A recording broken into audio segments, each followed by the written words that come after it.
Welcome back to my channel, Mrs. Shank. If you're new here, that's me. My name's May, and this is episode 6 of Knit With Me, a weekly podcast / video series about all the knitting and crafting I was up to the week before.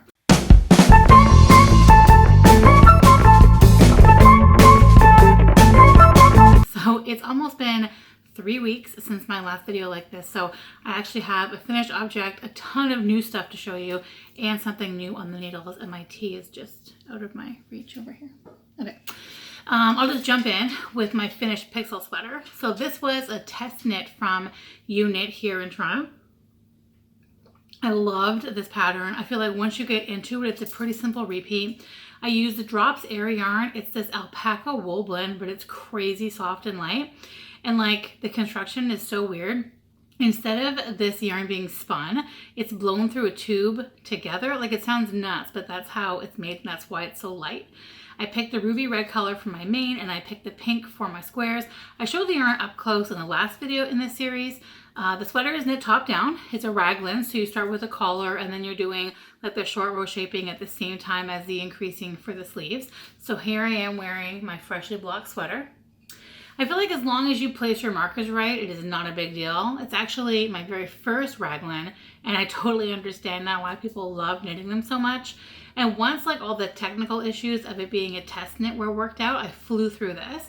It was not that hard at all, honestly. Once you get past the yoke part, you put the armholes on scrap yarn, or like I usually just use a circular that I'm not using, and then you do the body and then come back and do the arms later. I really enjoyed this pattern, and once it was done, I properly blocked it, and I really, really love it now. Like I loved it before, but I love it blocked. My teenage daughter also really likes it too, and she's already worn it once, so I might be losing that one. We'll see. And of course, I also made a version for Nacho. Here he is. But I had totally run out of the light pink, okay? And I was playing chicken with my sweater towards the last few rows there on like the last sleeve. And then I ended up, like I used all of it. So I picked up some of the same yarn in a light green gray. I feel like it looks more blue than green in person, but I just thought that it went well with the main color and then with my version too, so we can twin. And then the day after I finished Nacho's sweater was the last in-person knit night we had since, you know, pandemic, quarantine, and all that. So not to make light of it, but it was the last one before that. So I stocked up and I will show you all that stuff right after I show you my current work in progress. So I knew that I wanted to cast on for the Allery sweater from Fable Knitwear. There's actually a knit along going on in the Fable Ravelry group and over on Instagram as well. Sorry, notification. Yeah, for patterns of her Magical Places collection, and this is one of them. So here's how the pattern is intended to look. Like this is the main page. And so it has a fingering weight body and then a mohair yoke and sleeves. And then here's a picture of Helene, the woman behind Fable Knitwear, wearing it in the red that I was planning to make it in. I love it so much. It's just so special and fancy, and I'd wear it for Christmas, maybe Valentine events. But then I started scrolling through the project pages like the other people have done, and I found another version that I love, love, love. And this version, I know I'll get a lot of wear out of, so check it out. Isn't it so cute? I love the scandalous keyhole and the way the sleeves do the poofy thing at the cuff. I love it. So when I went to the craft store that week to choose a yarn, I knew I wanted to use a fingering weight. And as much as I love yarn from, you know, all around the world and all across the States, I really wanted to make it with something local. So if you've seen like basically any of these videos in the series, then you probably know that one of my favorite Canadian sock yarns is Riverside from Quebec. So I went with 4 skeins of that in the colorway Gloaming. Here it is. Right here. I love the focusing, hopefully. I love the purples and the blues and just how light it is, like in some places compared to how dark it is in some other places. So I'm alternating skeins with this. There's no pooling or anything funny going on. And I've actually like never made a sweater in variegated yarn before. This is sweater number 5 for this year, and all the rest have been actually my Le Pouf cardigan was knit in a variegated fingering, and it was held double. And at the time, I remember thinking that I didn't have to alternate skeins because I was already holding 2 variegated yarns, so it didn't matter. But now looking back, I still totally could have done that. I interrupted myself, sorry. Anyway, there's no pooling. in that one either, and I wear that one all the time. So anyway, it's neat to see it come together. Even though the Lapoof was variegated, I think seeing how this yarn knit up was a little different, because there I was using 3 different colors, and actually 2 of them were Riverside there as well. So in this case, for the Allery sweater, the pattern is knit from the bottom up, and then the yoke, and then the sleeves, of course. And I'll ramble on a bit more about it next week when I have more done. Maybe I'll even be finished by then, fingers crossed. I can say right now though that I really appreciate the way the pattern is explained. Like, I haven't been confused at all while I've been working on it so far, and I'm really excited because I know that this one I will wear often. So here's my progress so far. I'm done the bottom ribbing, and now I'm working through the body. I just love it so much. So after this, I want to do this cute crop tank, also from Fable. I'll show you here.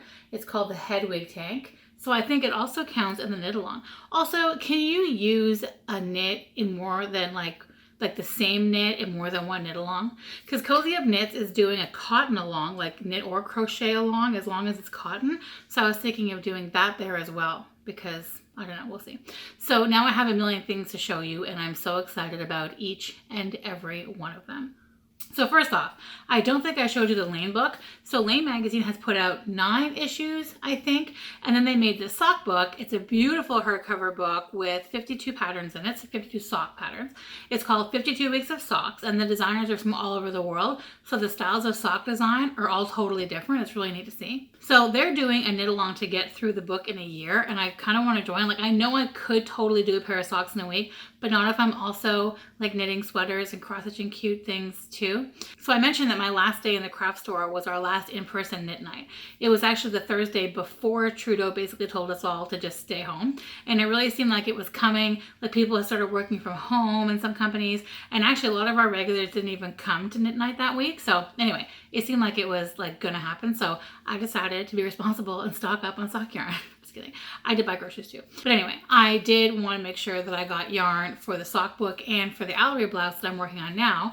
And I also got that cotton blend for the Hedwig Tank, and I will show all of it to you, but I will say now that Nacho got into my bag the day after I brought it all home, so I am missing some tags. I got 3 balls of the Retrosaria sock. It's not called that. It's called Mondum. Retrosaria is from Portugal, from Lisbon, I think. They have a shop there where they teach classes and carry all this amazing Portuguese yarn. So this wool is not a super wash, so it's hand wash only, but it blooms up so pretty once it's washed and air dried. And I picked 3 colors, and I already wished I had bought more so that I could have more colors to play with. The color names are all just numbers, but I can use these in colorwork socks or even just as like individual pairs. A lot of the socks in the Lane book look like they just want like a solid color. I also got some more Lang sock yarn. I think it's called Jawal. I don't remember if I showed this before. I got 2 balls of it before that I haven't used yet. And it's really neat because there's a spool inside it to hold with the yarn in the heels and toes, like for reinforcement. So the first 2 balls I got were pink and green. And I was going to kind of mix up what parts of each sock I was going to do with them, because you need like 2 balls for a pair of socks. And then this time I got a red and a blue to add to those colors. And again, I kind of wish I had gotten more colors, since there are some fun patterns. They use a lot of different colors in one pair of socks. But I could always still order more from Unit because they're still shipping through all this, because Canada Post is still shipping. So there's still somebody packing orders. I got a couple skeins of some Hue Loco sock. I think they are Sandpiper and Fjord, but we'll never know because Nacho destroyed the ball bands. So I can't be sure. It's okay. I still love him. He also destroyed the ball band of my new Madeline Tosh Merino Light in copper pink, I think. And that is actually a big tangled mess in a basket right now. So I think that's it for socks. Oh, actually there is one more, but I'll come back to it at the end. So for the Hedwig Tank, I went with BC Garn and Graphite. I love the BC Garn yarns because they're GOTS certified organic wool. This one is 55-45 organic wool and organic cotton blend. So it'll work for my cotton knit along for Cozy Up Knits as well. Sorry, more notifications. It is knit night, so I'm getting questions about that. Anyway, I'm really excited to do that tank, and that'll be the very next thing that I knit after this Allery blouse. So I got all of this yarn, right? And I cannot possibly need more yarn, but I watched a lot of YouTube videos of indie dyers, And it's not that I want to go into like dyeing as a business, but I really want to try it for myself. Like I think it'd be just really fun to make things in colors that only I have, and then I can name them fun things. So I ordered a bunch of berry yarn from Knit Picks. I got 5 skeins of the Stroll fingering weight sock yarn. It's wool and nylon for the sock durability. Not that sock yarns really need the nylon, but most have it. And then I also ordered 7 skeins of the palette fingering weight yarn. This yarn is sometimes used for sweaters and mittens and other fingering weight projects. I think actually this yarn way back in the day, like not the bare stuff, but like their dyed version of it, was the first color work I had ever done. So I'm actually gonna knit socks with it. Duh. It's not a superwash. The Stroll is a superwash. This one's not. So socks from the palette will be hand washed and dried, but they're for me, so it's okay. I'm mostly just really excited to dye them all with natural things like beets and turmeric and stuff like that. And then hopefully I will get to this week, and then I can show you what I made next week. So while I was on the Knit Picks site, I was poking around all the different options they have. And since like, honestly, I'm kind of a yarn snob, like I know. I mean, like I don't ever pass judgment on what anyone ever knits with anything, like I don't care. But it's just that personally, I love the indie dyed fancy yarns on Etsy, and I love the bougie yarn from local stores like Unit. So I don't really knit with anything from Knit Picks anymore, but I saw their Stroll fingering sock in a tweed, and I really wanted to try it out, so I got 2 of those for another pair of socks from the book. And also, I haven't started my temperature blanket yet. I have no idea when I'm going to do that, but I really wanted to have the yarn on hand in case I wanted to start. It's crochet, and I don't know how to crochet yet, so that's a stumbling block, but I have what I need now.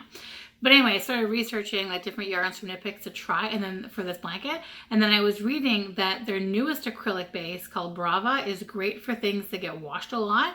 Like they use the example of blankets and things. So I thought maybe it's a good option. Nacho's gonna be on it a lot, and I needed a lot of it, because you assign a different color to like a range of temperature. So I assigned a color at every 5-degree range, starting at like 35 degrees and over to negative 35 degrees and under. Celsius, of course. I'm back in Canada now. So yeah, it's a lot of yarn, but it's going to look amazing as soon as I learn how to crochet. So that's also on the list of things to do.